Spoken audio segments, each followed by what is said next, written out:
Hello. Hi, Hi, how are you? I'm good. How are you doing? I'm good. We're inside and we're not out in the Atlanta heat wave. It's very hot. Seriously. Yeah, seriously. But hmm yeah, no, it's great to see you. You too. Thank you. Just want to start off by welcoming everyone to tonight's IG Live that is dedicated to National Cancer Survivor Month and highlighting our fellow millennials and Gen Z who are cancer survivors. I'm Melissa Shinkman. I'm the founder of YMyHealth, which is a health resource that is for and by millennials and also for our friends who are Gen Z. And at YMyHealth, we break down complex healthcare, always with people in their 20s and 30s and 40s in mind. And we cover a range of topics from heart health and nutrition to mental health and fitness, cancer in young people, and so much more. You can check us out at ymyhealth.com and find us here at YMyHealth on Instagram and TikTok and LinkedIn as well if you are there. We also have a bi-weekly newsletter that is on our site to sign up for, super easy on the homepage, and you can get early access to health and wellness content. And so we are just so honored to have Mikaya Franklin here with us tonight. She is an absolute positive force of nature. This is how I describe you. You're an absolute positive force of nature who has so eloquently juggled so many things at one time that people could not even begin to imagine, honestly. And as you'll learn this evening, as people are tuning in, Mikaya is a cancer survivor and a couple years ago was diagnosed with a brain tumor and underwent grueling treatment and then went into therapy, which you were talking about today, and different therapies, got physical therapy and occupational and all these different things to help with things that a lot of us take for granted with walking or with balance that we're just used to being able to do. And as if that was not like a big enough challenge already, she also took on getting a master's degree in biology at the same time and is continuing to pursue that on her path to clinical work. And so that is just so amazing. And tonight, McKay is going to share with us her story of diagnosis, how that has impacted her social life and her professional life and path with that. And we're going to talk about the misconceptions out there about young people and cancer and some strategies that were really helpful for coping post-diagnosis. And also, because of your really unique perspective with your experience, kind of some insights on the healthcare system from both a patient and professional perspective, because you've had some really unique early career experiences to inform, your perspective on things. And so we'll talk about that and much more. But first, I want to give a big welcome to Mikaya. Oh, thank you. Thank you. You're so welcome. Thank you for being here. So happy to have you here. And before we start, just want to remind everyone, as we do in our lives, that if you have any specific medical concerns, we always highly encourage you to talk with your healthcare team because they know you best. But if you have any questions that come up during our discussion, other than that, we would love for you to drop them in the chat and we will answer all of them at the end of our discussion. So I want to start by having you kind of tell us about your journey from having these unrelated sets of symptoms appear and then getting diagnosed with a medulloblastoma. Big word, some people may not have heard of. So first, how, in your own words, do you describe that to people? Um, Basically, it is a brain tumor that forms in your cerebellum, which is in the back of your head. And your cerebellum is basically what controls balance, coordination, fine motor skills, muscle contractions, eyesight, like a lot of things. Oh, perfect. Excellent description. And I think that'll kind of help as we go into what you're going to talk about in a moment, Yeah. understand some of the things you experienced but didn't quite realize were happening at the time. So thank you for that. So talk about, you had like these unrelated symptoms going on for months while you're super busy, like all of us, trying to just Crazy. get through and training. Okay. So about February 2022, the first thing I noticed was that I could not brush my teeth with my right hand. It just was not a fluid movement. It was jerky. And I was like, I just didn't think about it. It was weird, but I just kept moving on. My eyesight was also weird. I was like going through the store and trying to look at the aisles, and I couldn't focus. And I had just gotten new glasses, so I'm like, okay, maybe it's my prescription. So I went and got new glasses. That's all. Okay. I slid down the stairs once. Don't know how it happened. I just ended up at the bottom of the stairs. Couple times I fell backwards, like off of a box. So my balance was starting to get messed up. My walking was off, but I never fell.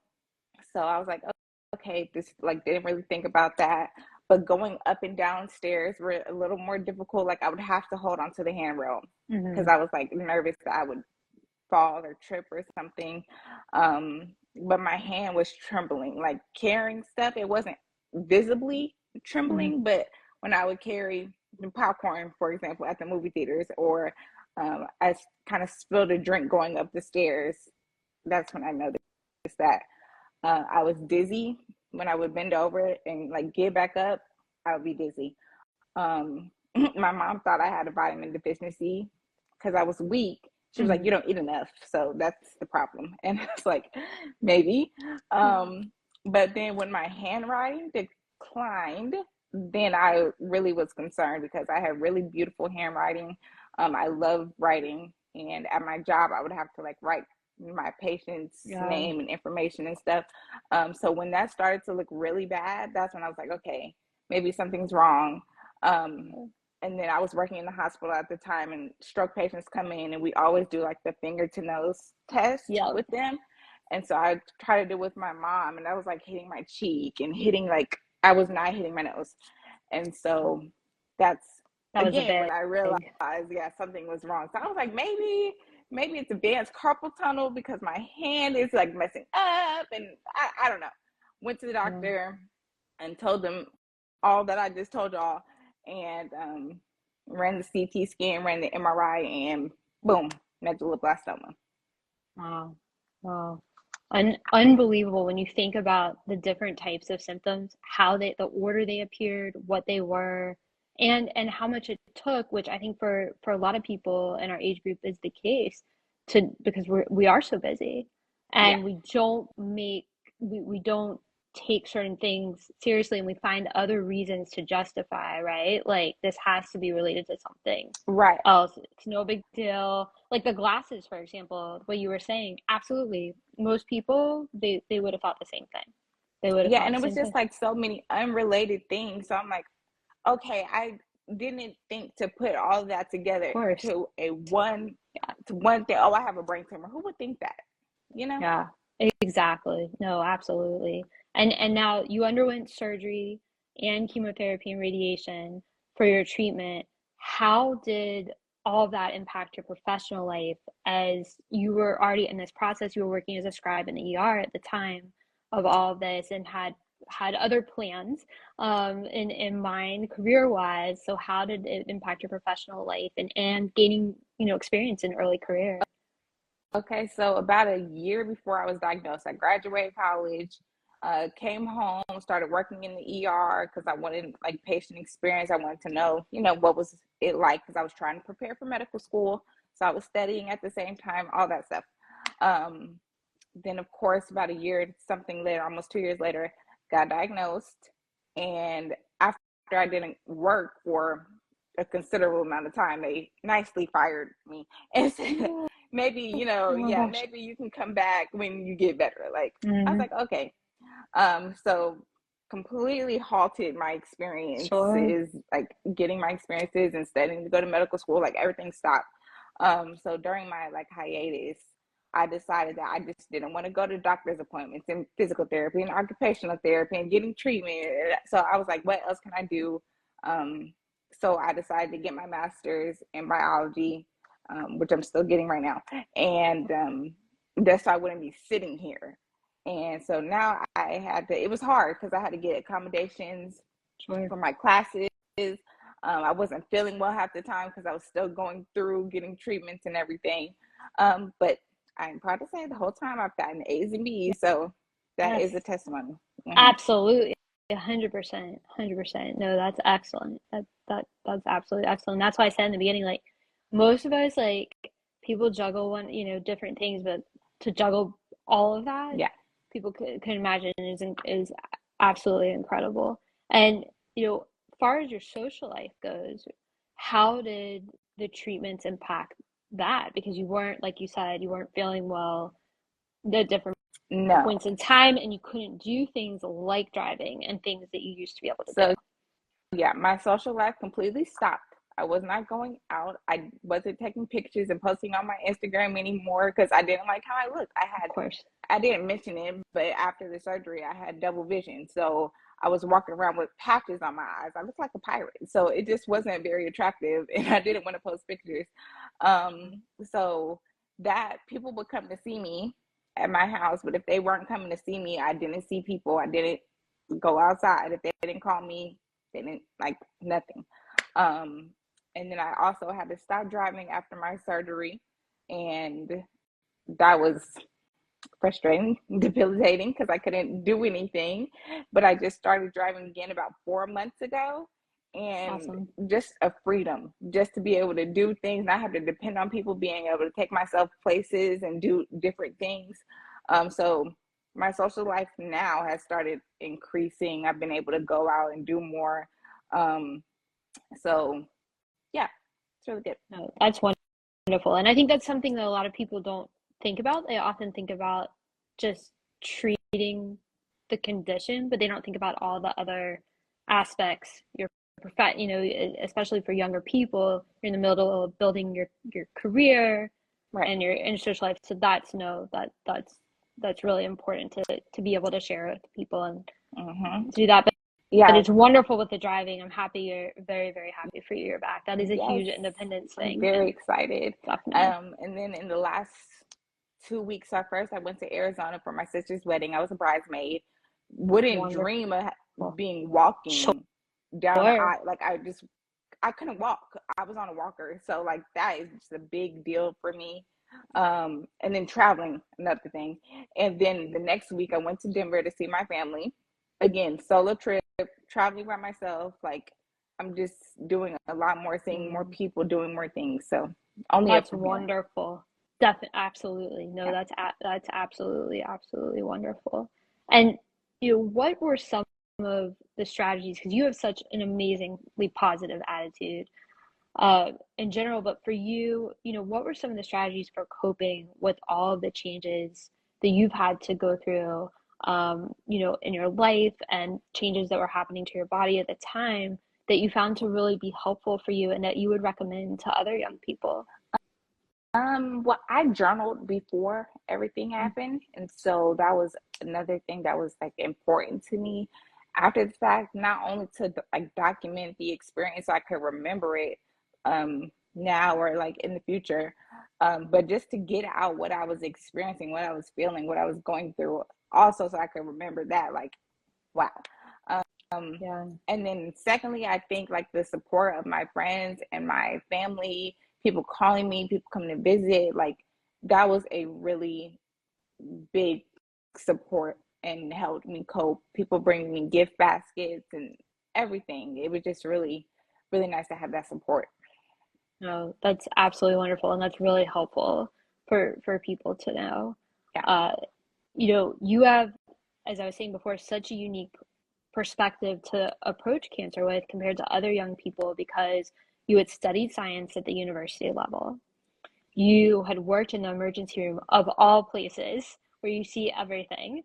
You were working there as a scribe, and so you had been around medicine, and ultimately, in having those experiences, you had seen some of the immense challenges that our healthcare system faces. You had seen them firsthand. From your professional perspective, looking back, what were some of the challenges you faced in your own care journey that you recognized and said, okay, these are flaws of the system and these are things that need to change? There were actually quite a few, but four, I think, like more important Yeah. ones. First, when all this stuff was going on, I was trying to go to my primary care doctor because I knew something was going on. Yeah.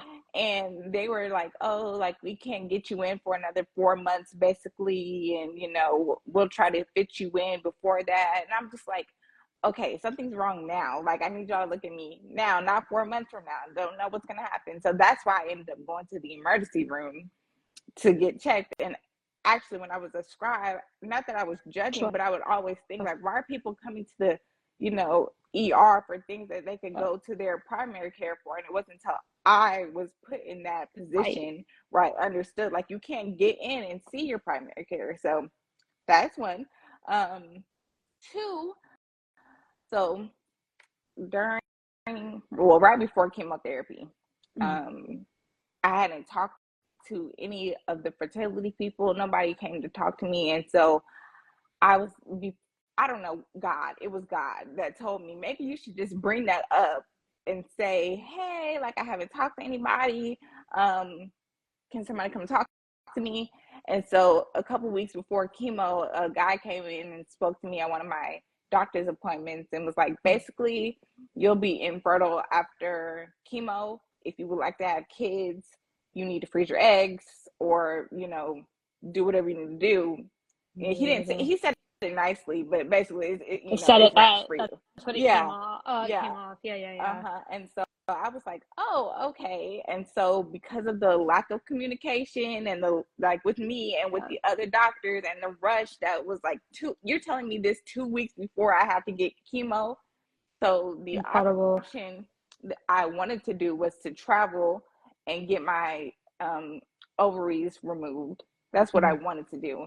But because there was no space in the OR, by the time I decided that's what I wanted to do, I had to go the other route of freezing my eggs, which was another grueling process of I was going to say stabbing myself, but no, I was shooting myself, injecting myself in the stomach, like with injections for 2 weeks straight, basically, in order for them to remove my eggs. It was just like a terrible process. And then right after that, chemo started. So I didn't like that.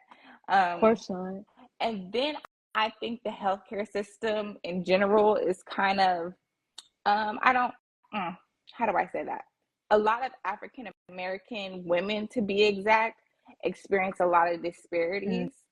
And so I won't say specifically that it happened to me, but I will say before I got my surgery, I had my hair was pretty long, and I had braids in, and I asked the doctor, like, who was doing my surgery, and their nurses, oh, how should I do my hair? Because I'll cut it all off, And she was like, oh, no, you don't have to cut it off. Like, we'll make a little incision where your braid is, like in between your braids. And so you basically won't even know, like, you got surgery. Okay, cool. So then I wake up from the surgery and there's a big patch of hair missing in the back of my head, like braids are missing. And so I'm like, what? Like, I wasn't upset because, hey, I'm alive, thank God. But right. You told me that I was going to have my hair, and that's just not an African American thing. I think hair is important to everybody. Absolutely. So, like, every woman. Yeah, absolutely. So they would want to know. They need to be a little more versed on all types of hair. Absolutely. In those type of situations. Absolutely. No, those are excellent points, and things that that are so incredibly important that you don't see out, in the media mentioned enough or implemented into training programs, parts of training programs. So it's definitely important to share things like that. And I'm really, as I've told you before, really sorry that you had to go through that. And I'm really glad that you're using your experience and platform to share that with people, to make that known, because I am certain that there are other people, sadly, you and I both know, who have had at least one of those experiences that you mentioned, and so it also helps give them a voice as well. Given kind of the challenges that you're talking about, which are pretty significant challenges, I think, in the process, because it's already a very challenging process, given those challenges and a system that I say often is unfortunately not exactly designed to meet the needs of millennials and Gen Z, What role, to put it mildly, what role, did being your own health advocate play in your cancer journey? Tell us about that. Oh, a lot. A lot. I think, okay, one, because I just talked about the Yeah. fertility. If I hadn't said anything, I would have gone through chemo, then Yep. would have been down the line wanting to have kids. And, oh, you got chemo. You can't have. Oh, now you tell me. Like, Right. so I'm glad I said something and or knew to ask, or, or for example, I have my portacath placed in my Mm-hmm. chest for chemotherapy treatment. And so I knew one of my doctors had like a neck incision, and then where her port was like inserted, and then it was still in her chest. And I just have like a weird thing about my neck ever since they did the surgery and the staples kind of went to my neck. So when they took them out, I was just like, I don't like that. Mm-hmm. So when I go in to get my surgery, I asked the doctor, I was like, is it necessary to do the neck incision as well as like to place it? He was like, oh no, it's more for like a personal preference. We can do this or we can do that. And I'm like, Wow. so you were just gonna cut my neck open and like what? So I'm glad I spoke up for myself then, because I did not get a neck incision. Very happy. And then I think for the most part, just being at a children's hospital, I was able to communicate things that I was experiencing more or better than kids younger than me could.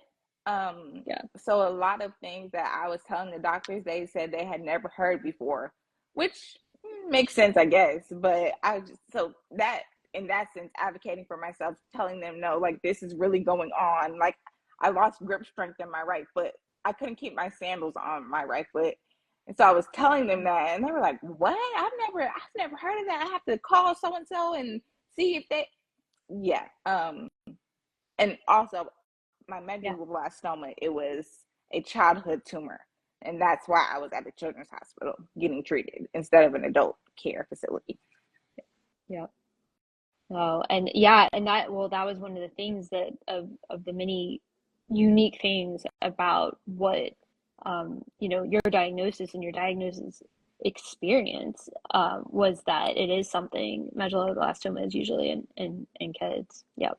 Although some adults, yourself included, do get it, but it's a just rare. small number. Yeah. No, it's a small number. Well, after your experience of being, thankfully, your own health advocate, and now as a cancer survivor, what is your advice to other people in their 20s, 30s, and 40s who have not had cancer but are out there trying to navigate the healthcare system, take care of their health? What would you advise them about being their own advocates?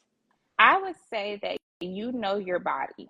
You know your body. If you feel like something is wrong, something's not right, go get checked out. And if you can't get in to see your PCP like me, hey, I guess we have to go to the emergency room or urgent care. But and the doctors might say, oh, everything's fine. The MRI looks fine. The CT looks fine. I don't see any problems.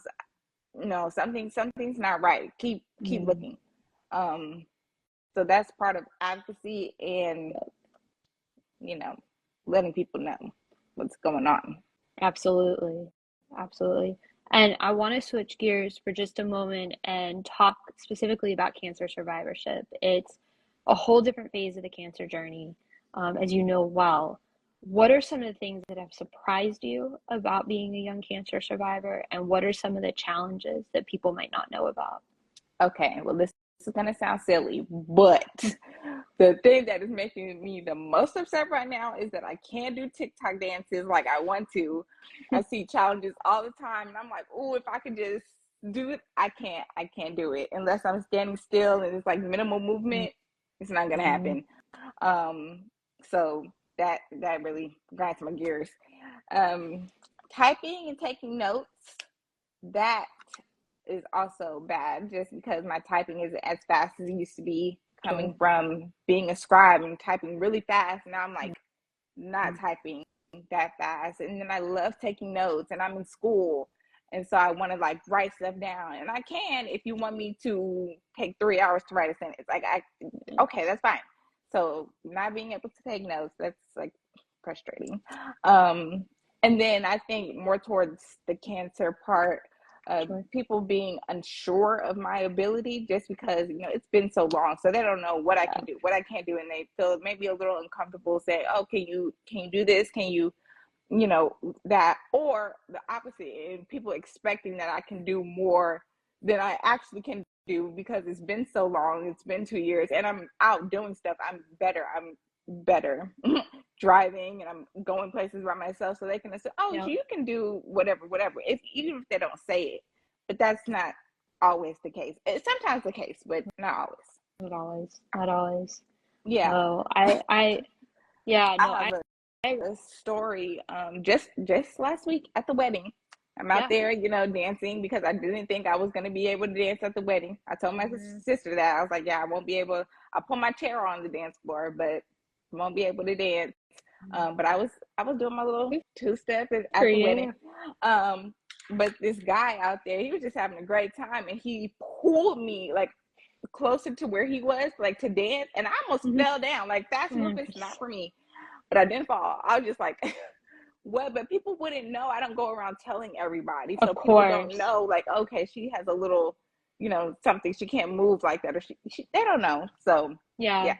No, and I think, and that's one of, which brings me to this question. That's one of the things about younger people having cancer and other conditions is a lot of times on appearance you don't know that there's anything going on. So talking about that, what do you think kind of some of that you found some of the big misconceptions are when it comes to cancer and people in their 20s, 30s, and 40s? Um, for me Yeah. personally, I had a good attitude throughout the whole thing, and it wasn't me. It wasn't anything like I'm gonna have a good attitude about it. I think God gave me that disposition to like go through it, and I'll cry. I'll be sad some days, but most Yeah. times I'm like, okay, that was a hard day. Brush it off. Try it again. And so I think people were kind of nervous to talk to me or ask me questions because most Mm-hmm. people, when it comes to cancer, being a cancer patient, they're kind of sensitive about it, or they can't ask certain things, or they don't want to talk about it. But that wasn't my story. Like that wasn't me. So Mm-hmm. just telling people like, hey, I'm an open book. Anything you want to ask me, anything here, I'm here. You know? Yeah. No, absolutely great points, because I think people sometimes don't know what to say or what to expect and want to be sensitive, as you said, and would be surprised to find that some people want you to ask and want, like you did, and want to share. Yeah. So really important to take away and think of that when people meet others who are going through treatment. Um, as we wrap up tonight and take questions, I'll see if there are any questions in the chat. What is next for you? What are some of your goals health-wise, first of all, that you're working on? Okay, health wise, I Yeah, want to be able to run. I want to be able to jump, balance, walk, right, type fast, so like walk regularly. I have a lot of goals for yeah, myself. yeah, yeah. I don't think the only thing that I think will not change is like my vision. So I got surgery for my double vision. Double vision is 98% gone. If I look Wonderful. down, then there's still double. So I Okay. don't think that's gonna go away, but that's okay. That's okay. So um, any outdoor activities, going like boxing, yoga, I want to be able to do that without being concerned that I'm gonna fall. Right now I'm still taking this medicine Bactrim. Don't know if you guys know about that, Mhm. but still taking Bactrim for this pneumonia that only chemo patients, post chemo patients, can get. Okay. And it's deadly. So I'm waiting for my numbers to get to the right area to stop taking that. And so that is another goal of mine. Cool. No, those are all great goals, and I know you've been working really hard with the physical therapy and the occupational therapy. I Yeah, know I you're want to gonna stop get doing there. that. Yeah, I know you. Yeah, I know you do. I know you do. But it's working. I mean, being able to drive is total, or being able to walk down the aisle. Yeah, Those are just huge testaments to your hard work thank you. there. And you're welcome. And what are some of the things you would like to do and I know there are some big ones as a cancer survivor to help others and to kind of make your mark, on the world and changing the healthcare system? Well, first, I think the change starts within. Okay, that was lame, Yeah. but I want to finish my master's, and then be able to go back into the hospital and work and get more experience hours, and then go into PA school, and become a PA. I think that the experiences that I've had will help me be a better doctor and be more personable and, be able to relate to other patients who might be going through the same thing or similar things or maybe completely different, but I just have a different perspective, going in. And then secondly, I am writing a Yep. book. And so Yes. I was hoping you I'm would writing mention that. writing about my journey and what I went through. And I want to make my mark. I just want to bring awareness to the situation. A lot of people, like we said, it's a childhood tumor. A lot of older people don't have this. And so I just want to bring awareness to what it is and how it works and what you should be looking out for and all those things. Absolutely. Well, that's absolutely wonderful and so, so important. And I am very excited, as you know, that you've decided to write a book. And when you are ready, you know where to come back to I talk know. about your book. I know. I will be calling you. I await that call. You have an open invitation, but very, very exciting, that you'll be doing that. Well, I am gonna check our chat here. I don't know if you saw anything. I don't believe. Love you, Jay. Hey, Chad. Got some great comments, but I don't. I see a question. Oh, you Hey, do? Joy, I love you Hold on. too. Oh, here Okay, we what go. changes oh, hey, Kim. Okay, what changes to your diet have you experienced? Oh, that is really a good That's a question. good question. Let's answer that before we go. Yeah. Before I really wasn't like before my diagnosis, I wasn't really eating that much. Anyway, like it just didn't bother me. I could eat an orange and a piece of chicken and I'd be good. And so it kind of went the same way once I got treatment.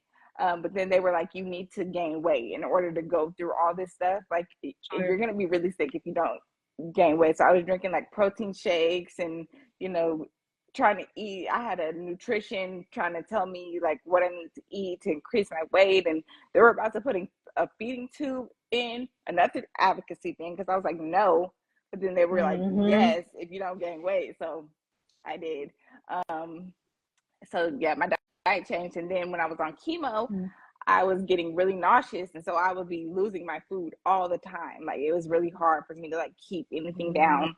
And so it took a while for me to like get out of that after I stopped treatment. So before I was around 111, 115, I would like range between that. And so now I'm 118. I'm very happy about that. And yeah. Great question, and really, really interesting to hear how things changed too throughout the whole process. But yeah, thank you for catching that as it came in. Yeah, Jordan. Because I missed in the remember school. Mark? Do you remember Mark? Yeah. That's Jordan is his girlfriend. Oh, awesome. Yes, no, Mark's the best. I emailed him just the other day, actually. So I'm so glad that she joined us. But yeah, well, I don't know. I don't think there are any others that came in. I want to thank you so much for taking time out of a very busy schedule, including this week's busy schedule, to spend time with us tonight. I am so appreciative, and you have truly inspired us. You've inspired me by sharing your story and just all that you've been through, all you've been able to accomplish, and really, teach us so much about power and strength and what you can do. Thank you. You're welcome. You're welcome. And I am so thrilled for all you're doing. The master's degree is not easy. We all know graduate school is its own thing, so that's very impressive, with everything else. And I wish you continued success with all of that, and can't wait to hear about it as you get closer towards the end of that program. I know you've been working hard for a while on Yeah. that, so very, very exciting. And um, I just wanted to mention a few things before we go. Wanted to remind everyone that the full recording of tonight's live will be posted on our IG live feed in a little bit after this. And I want to encourage everyone to check out the brand new article featuring Mikaya um, uh, on our website in its entirety on YMyHealth.com's homepage. So, and definitely check that out. And also let you know, if you are not following us yet, we would love for you to follow us at YMyHealth here on Instagram. We're also, I appreciate what you said about TikTok. It's a big thing these days, so I understand. And we're on there as well. And then for more health and wellness content, please subscribe to our newsletter as well, where you would have seen the article too. So thank you everyone for joining us, and that concludes our live for tonight.